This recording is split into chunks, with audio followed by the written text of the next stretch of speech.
Victorian Government addressing the need for all women to access independent information on a range of money management topics? We're managing to do that through a really important partnership for the OWP between Wire and the Queen Victoria Women's Centre. That partnership has been very successful in that it's allowed us to use the good stakeholder management and the good project management delivery skills that both Wire and Queen Vic have in order to reach as many women as we possibly can throughout regional Victoria and through metropolitan Melbourne as well. How has the Women and Money program made a difference to women's confidence in managing their money and securing their financial future?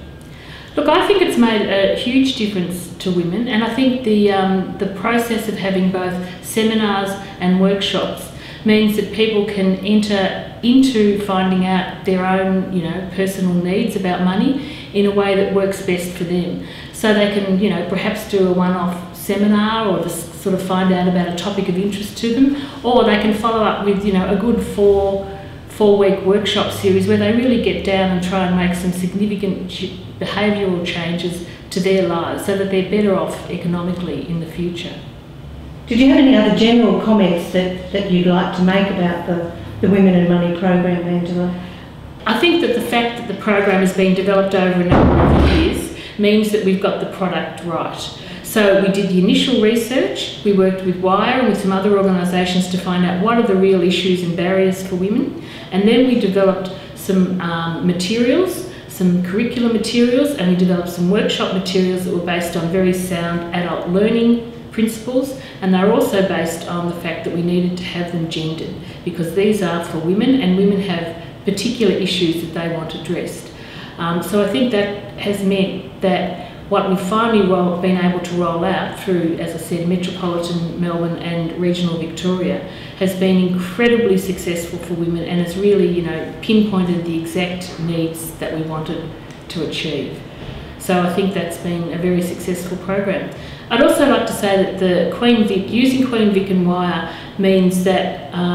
women trust, and I think trust is a huge issue when it comes to talking about money matters and money issues. I think women trust Queen Vic, they trust Wire, they know they're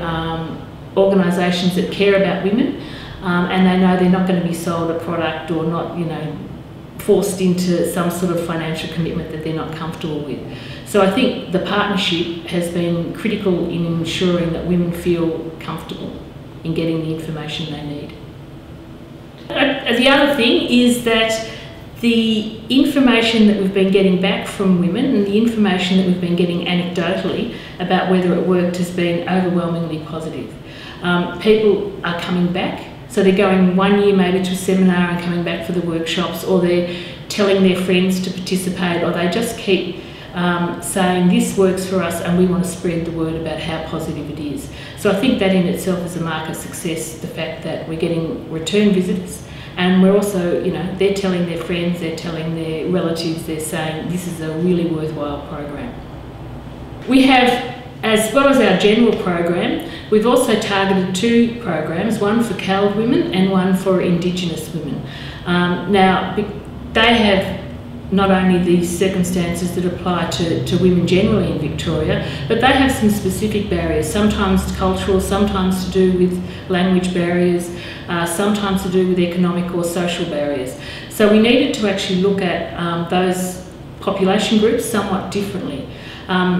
Those programs have taken another partnership model, and we've again used community organisations because I think for government it's important to work with community organisations so that these programs are sustainable and so that they have a life beyond government, so that there are community groups and community organisations and communities themselves who are picking up these programs and running with them. Both the CALD and the Indigenous programs have been very successful, and we're hoping to continue them in the future.